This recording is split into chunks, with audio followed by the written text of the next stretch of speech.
Where it all began, where we pondered, where we committed. Okay, hey guys, this is Cullum again with Built to Venture, and so today I thought I would just quickly go over my Toyota T100. I actually made a video a couple days ago and decided not to use it because I did not have my sliders on yet. So I do get a lot of questions when I am out and about with this truck. I figure they're probably going to come from the channel, and so I thought, well, let's just go ahead and make the video. Plus, there's not a lot of information on the Toyota T100s, and they're an awesome vehicle to straight axle swap. So if there is anybody out there that does want to do the same thing, I'm hoping this video will give them a little bit of information. And if you do have any more questions, shoot them down below in the comments, and I will be happy to help you guys out with as much information as I can. So let's get to it. So this is my pride and joy. As I said, she's a Toyota T100, 1998, 5-speed with the 3.4 liter engine, which, as you guys know, is bulletproof. I highly recommend getting a 97 or 98 with the 3.4. Okay, so I did the straight axle swap a couple years ago. I did actually swap the front and rear axles. Chevy Dana 44 front with a 14 bolt in the rear. I have installed, or custom installed, should I say custom fit, a Toyota Land Cruiser 100 series ARB bumper to the front. It does have a Smittybilt winch, 10,000 pound rated version. Can't remember, I think that's like the X2O or something. I did just install the sliders yesterday. They are built by Rocky Road Outfitters, but I actually ended up custom fitting or custom installing them because I wasn't happy with how they installed them. The truck is sitting on 18s wrapped in General Grabber X3s, 35-inch tires. Also riding on Bilstein shocks all the way around, 12-inch travel. As for the rear, it still has the stock bumper, and I will eventually make a custom bumper, but for now it's minimal weight and it does what it needs to. For the back. In the back it's pretty simple. I've put in a couple horse stall mats just to prevent things sliding around. Also, the dogs ride back here a lot, and it helps with them in terms of traction and just not having to walk on the ribs in the bed. I did mount a high lift jack. I made custom brackets and riveted those to the bed so it stays protected out of the rain and out of sight. My traction pads are mounted to the top of the camper shell as well. Again, out of mind, out of sight, and it's also up out of the way. If they do get dirty or anything, they're not getting anything else dirty, ideally, or in concept. So the front is a prototype, I'm gonna call it a linen rack. The thought behind that is to put your pillows or any extra bedding that you have. It's up out of the way, again, not getting dirty down below. So that is new. I haven't used it yet. Hopefully it holds up. I do need to run some sort of cord or some sort of holding net on the front side. And then of course I keep just the basic toe strap, fluids in the corner, just in ratchet straps, just in case. So underneath I was able to fit a full-size 35-inch tire as my spare. That was pretty simple. It just required moving the guides for the spare tire. Just required moving them out. And knock on wood, I have not landed on my spare tire. That's because of my tow hitch.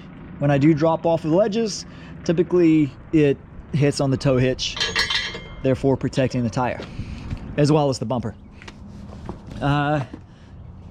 Yep, that's the pumpkin. Hi, buddy. Oh yeah, I did get lucky, and I found fender flares at a pull-apart. Got them off of a Toyota T100, obviously. That was a win. 20 bucks. People want 400 bucks for those things brand new. Absolutely crazy. That was my first bit of official damage on the truck. Did that middle of summer last year. I also took out the windshield at the same time. So ouch, but it happens. What else? Okay, let's go look at the inside of the truck.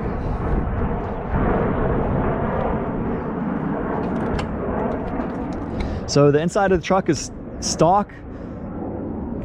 Since I do have the 5-speed, I did get, and the SR5, I did get the nice bucket seats. I find them fairly comfortable, no issues. With the middle console, for my rear axle, I did plumb in an emergency brake, and that is what that is. That's my reduction valve, and then my line lock. That's the actual brake. Sorry, proportion valve is the technical term. This is a prototype, so it's a platform I put in here for my dog to give her a little bit more surface area to stand on. Makes it easier on her. She is getting older, so and she does have arthritis, so it does make her life a lot easier. I'm trialing for anyone that has feedback or any input or suggestions to help when you're on trails, to help with stability. I bought her a dog harness with a lead, and I've essentially made a line run, so that way she can run back and forward in the back. I do take out my quarter glass windows, so that way she can run back and forward, put her head out. But when you do hit, we are getting jarred around, that's at least providing some support, especially to prevent her from flying forward if we do hit a sudden stop. I've used it once on my last trip a few weeks ago, and it worked out really well. So I think it is the way to go, but I'm still running through ideas. So yeah, leave any suggestions or thoughts in the comments below. This, of course, is just to protect the seats from her, of course, with the dirty feet. Okay, what else with the truck? So I've owned it for about 4 years total. I did the axle swap, completed the axle swap almost 2 years ago. I have 10,000 miles on the swap and absolutely love it. Of course, like anything, I've dialed it in a lot along the way. It's almost at the point where I'm 100% happy with it. The truck overall has 235,000 miles on it, and it still runs like a champ. The valve cover did start leaking a couple months ago, so that does need to be changed. Other than that, it is pretty much stock, and I'm gonna leave it that way. I don't really have a need to change it. Oh, for the winch, I did do the Cadillac DeVille, I believe it is, alternator swap. That was fairly simple and straightforward, and well worth it. What else? Okay, so now for those that may want a few more technical details on the truck, I'm gonna run over those quickly. And if you're not interested in technical details, then you're good to go. Thanks for watching. Otherwise, okay, so like I said, I did the front and rear axle swap. Both axles are out of the same 1976 Chevy K20. The front axle is the Chevy Dana 44 HD.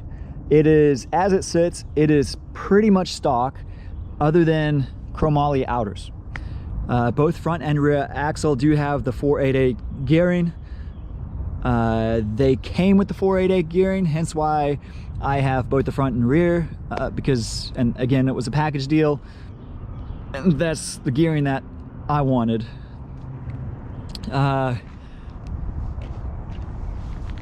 For what else for the front axle? Yeah, that's pretty much it. Front leafs are the original K20 leafs. They do have a 4-inch lift built into them. I took out 2 leafs, maybe 3, out of the front pack, just trying to adjust for the ride that I wanted.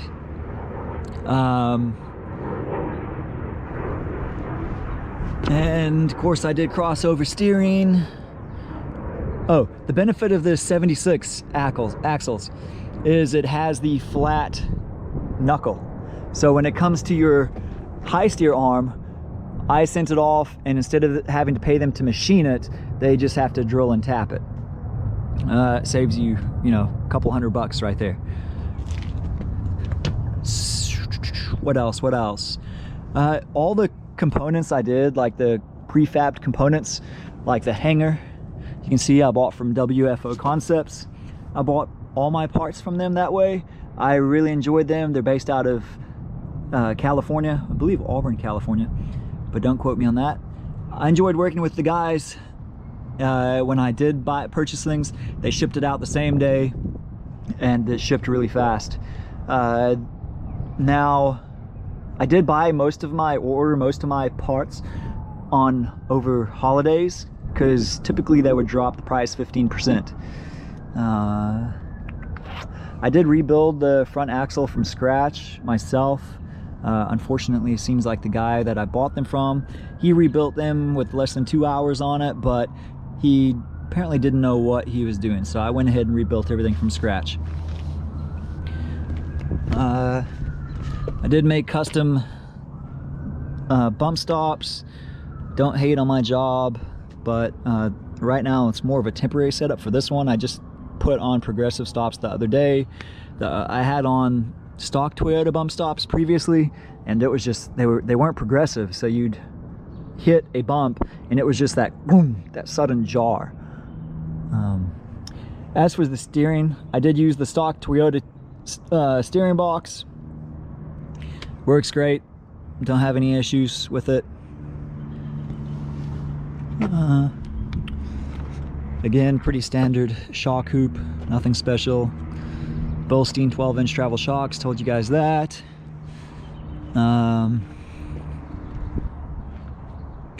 What else? What else? Okay. Front drive shaft. I need to have a long travel drive shaft made, but for now I got lucky and I found a drive shaft, front drive shaft out of a Toyota 96 Toyota 4Runner, and it works. It's about an inch too short at full droop. Now my full droop is limited, but at full droop it is on the verge of dropping out, but it doesn't. So not ideal, but for now it works, and it is on the list to get a custom drive shaft made. But again, you got to pay big dollars for it, so and it will be worth it, but just not done yet. Rear drive shaft, fully custom, one piece. As you can see, stock Toyota drive shaft was 2-piece. I could not have the stock one, or there was no one in town that had metric tubing, therefore I could not have the stock drive shaft lengthened, so I ended up making the custom one. Again, the Chevy 14 bolt, do have a pinion guard on it. It does have the disc brake conversion, well worth it. Good bang for your buck.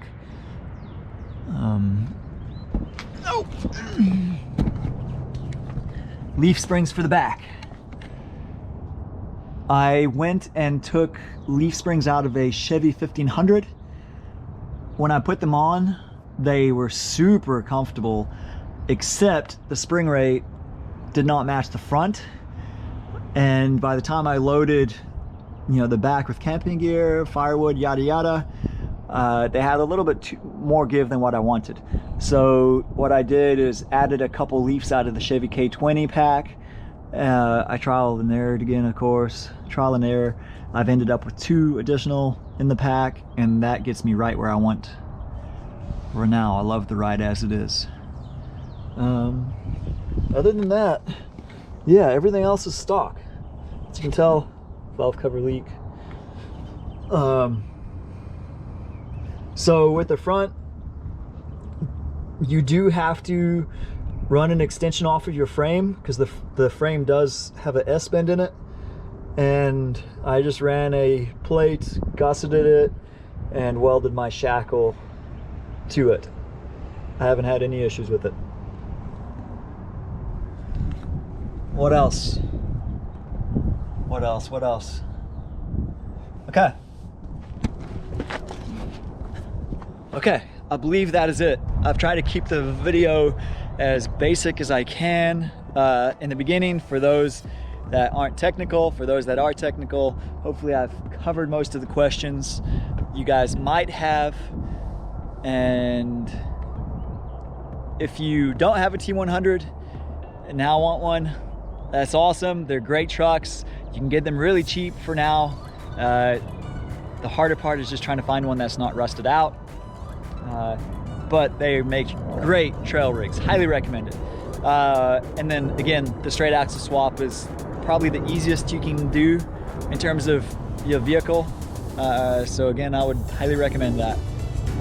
But yeah, hopefully I've inspired you guys, or at least given some sort of valuable knowledge. And that is it. If you guys again have any comments or feedback or questions or anything like that, leave it below. If you like the video, hit the like button, smash that subscribe button, and I will see you guys in the next video.